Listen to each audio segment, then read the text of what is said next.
आमीन। लिखा है कि नहीं लिखा है? हाँ, लिखा है कि नहीं लिखा है कि अन्य जाति के भीतर अपने पवित्र आत्मा उन्हें गया हो। तो आज जो प्रभु बपतिस्मा नहीं लिए हुए हैं, जो प्रभु ग्रहण नहीं किए, उनके भीतर पवित्र आत्मा का दान उन्हें गया है। हालेलुया। और मैं आपको कहता हूँ, चलो इसी में से 2 अध्याय निकालिए, 2 अध्याय निकालिए। हाँ, 2 अध्याय तो मैं दिखाता हूँ, हालेलुया। 2 अध्याय का 17 पद को पढ़िए। 2 अध्याय का 17 पद फिर के परमेश्वर कहता है कि अंत के दिनों में ऐसा होगा, मैं अपना आत्मा सब मनुष्यों पर उड़ेलूंगा, और तुम्हारे बेटे और तुम्हारी बेटियां भविष्यवाणी करेगी, और तुम्हारे वचन जवान दर्शन देखेंगे, और तुम्हारे पुरनिया स्वप्न देखेंगे। आमीन। लिखा के नहीं लिखा है? लिखा के नहीं लिखा है? कहाँ से लोग वचन पढ़ते हैं बताइए। इसी प्रकार से मेरे प्रियो, अंत के दिन हैं। हालेलुया। वो भेड़ों का समान आपके बीच में आएंगे, तो वो भेड़ान फाड़ने वाला भेड़िया है, उनके फलों से उन्हें पहचान लोगे। आमीन। उनके फलों से उन्हें पहचान लोगे कि कौन भेड़ है कौन भेड़िया है। वो हमारे बीच में रहेगा और आपको भेड़ के रूप में दर्शाएगा, मैं भेड़ हूँ, मैं आपको जैसा बोलेगा। लेकिन जो वचन ज्ञान रहेगा वही व्यक्ति उसको पकड़ पाएगा कि वास्तव में सच है कि गलत है। मैंने प्रूव किया कि नहीं किया? हालेलुया। वचन लिखा है कि नहीं लिखा है? लिखा है। तो हमें किस पर विश्वास करें मेरे प्रियो? वचन पर विश्वास करना है। हालेलुया। अगर वो जो वचन प्रचार करता है तो ये पहले पूछना कि ब्रदर, ये वचन का कहाँ पर लिखा है, मुझे पहले बताइए, कौन से अध्याय कौन से पद में लिखा, मुझे प्रूव करके बताइए और इसको मुझे समझाइए, उसके बाद उसके प्रति करना। हालेलुया। अंत के दिनों में कि वहाँ मसीह, वहाँ प्रभु आ गए हैं, वहाँ स्वर्गदूत उतरा हुआ है, वहाँ पैसा मिल रहे हैं, वहाँ वो मिल रहा है, फलाना मेरे मत चले जाना। प्रभु आपके बीच में है, वो आपके मध्य में है, वहाँ नहीं यहीं पर है। हालेलुया। अंत के दिनों में ऐसी होगा, बहुत से लोग को भरमा दिए जाएंगे और उसके बातों में आकर वो चले जाएंगे लालच में। हालेलुया। समझ बात हो? अंत के दिनों में वहाँ प्रभु, वहाँ ये चीज वहाँ पर ऐसे मिलेगा तो सभी लोग चले जाएंगे, लेकिन प्रभु आपके मध्य और आपके बीच में। हालेलुया। बात को और हम जैसे हम खत्म करने के लास्ट में उदाहरण दे रहा हूँ। हालेलुया। एक मैं सवाल पूछ रहा हूँ, उसमें से कौन ग्रहण के योग्य है आप बताइए। ठीक है ना? मैं पूछ रहा हूँ, आप तो बाइबल पढ़ते होंगे, उसको बताना।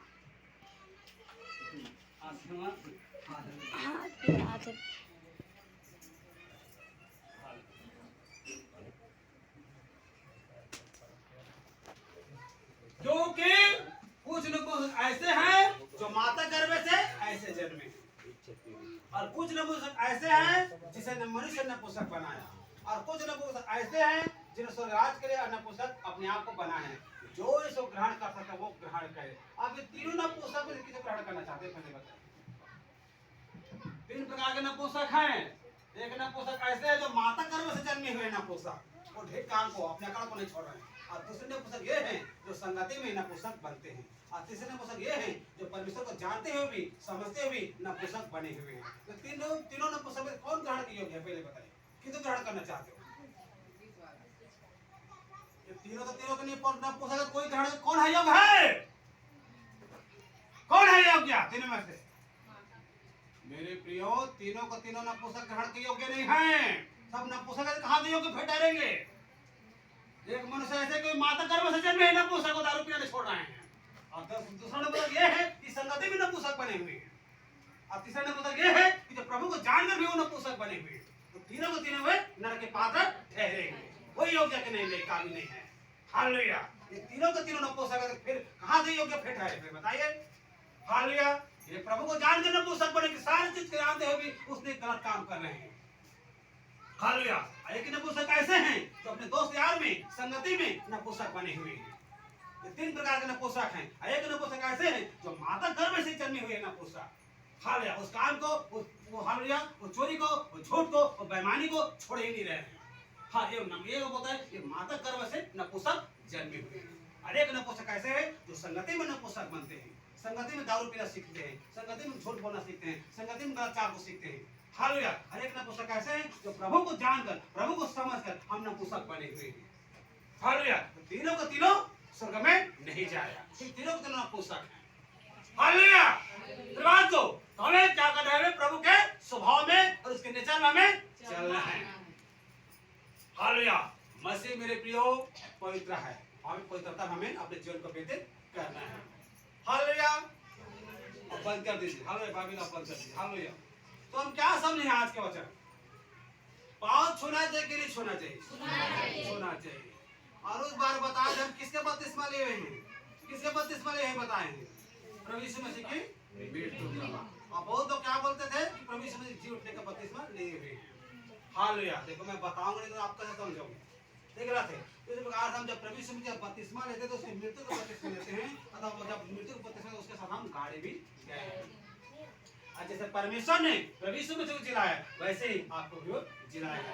जब तक आप हालेलुया मृत्यु का बपतिस्मा नहीं लोगे, आप नहीं मरोगे, तो हालेलुया तो आप कैसे जीवित रहोगे? आप अपने जीवन में पाप को भरे हो, पाप को लेकर चल ही रहे हो, तो आप कह रहे हो कि हम जीवित हैं। नहीं नहीं नहीं, उसको मारना होगा, उसको गाड़ना होगा, पाप को गाड़ना होगा। प्रभु यीशु मसीह मेरे प्रियो आपके पाप को, आपके गुनाहों को वो लेके क्रूस पे चढ़ा और मर गया। और जैसे परमेश्वर मर गया तो परमेश्वर उसको जिला दिया। हालेलुया। जब पानी में डूबते हैं हमारा पुराना मनुष्य मर जाता है, और जब हम ऊपर आते हैं तो एक नए बच्चे के समान हम ऊपर आते हैं। एक नहर ऐसे लगते हैं कि हमने कभी जीवन अपने लाइफ में कभी पाप किए नहीं। वैसे आपको बच्चे के समान आपको ऊपर आना होगा। आमीन। ये होता है बपतिस्मा का अर्थ। हालेलुया। बपतिस्मा लेना उसने साथ देखा, यदि कोई मेरे पीछे आना चाहे तो अपने आप से इनकार करे और प्रतिदिन अपना क्रूस उठाए मेरे पीछे हो। अपने आप से इनकार करना पड़ेगा मेरे प्रियो। जब प्रभु यीशु मसीह के पीछे में अगर चलना चाहते हो तो अब क्रूस जाने क्रूस मतलब क्रूस का माने होता है कि परमेश्वर के वचन, इस वचन के अनुसार अपने जीवन को चलना है। हालेलुया। यदि कोई मेरे प्रियो प्रभु यीशु मसीह के पीछे में चलना चाहते सबसे पहले अपने आप का इनकार करना पड़ेगा। अपने पुराने अतीत को, अपने पुराने जनरेशन को भूलना पड़ेगा। हालेलुया। उसके बाद प्रभु के वचन के अनुसार अपने जीवन को जीना है। हालेलुया। इससे तो कोई मसीह में है तो नई सृष्टि है। पुरानी बातें बीत गई, देखो सब नहीं हो गए। जब मसीह में आता हो तो आपको नया दिखना चाहिए, आपके स्वभाव बदलना चाहिए, आपके डिसिप्लिन बदलना चाहिए, आपका अंदाज बदलना चाहिए। हालेलुया।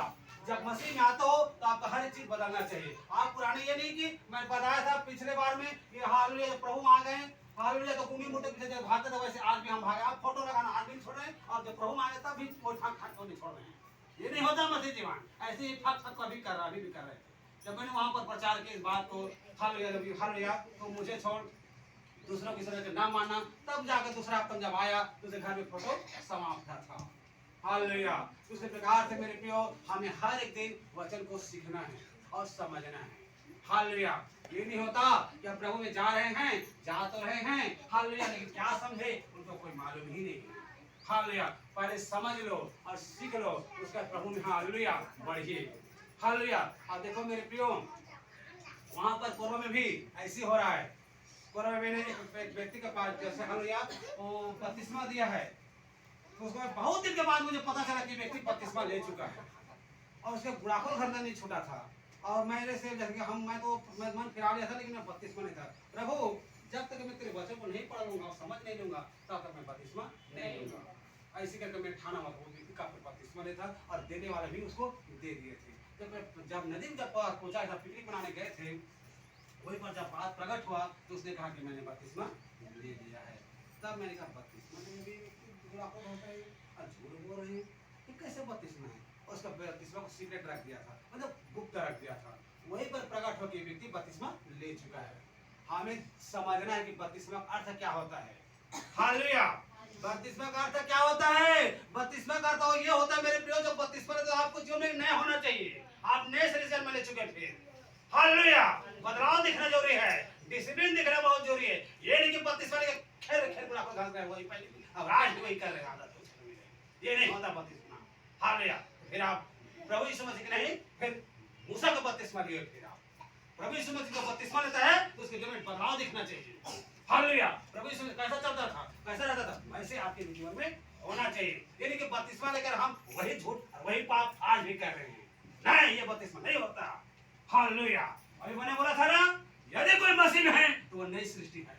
पुरानी बातें बीत गई तो सब नहीं हो। पुरानी बात को भूल जाओ कि मेरे जीवन में क्या हुआ था, मैंने कितना खून किए थे, मैंने कितना चोरी किए थे, मैंने कितना पाप किया, सब खत्म हो गया।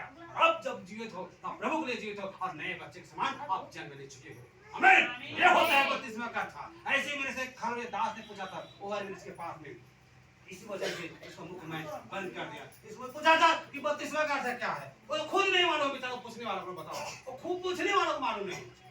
और इस वजह से मैंने बोला 32 में मैं इसीलिए लिया, और मेरी भी मन प्रेशर उस 32 वजह से डाल दिया, और तुरंत एक ही वजह से उसको मुंह को बंद कर दिया। आमीन।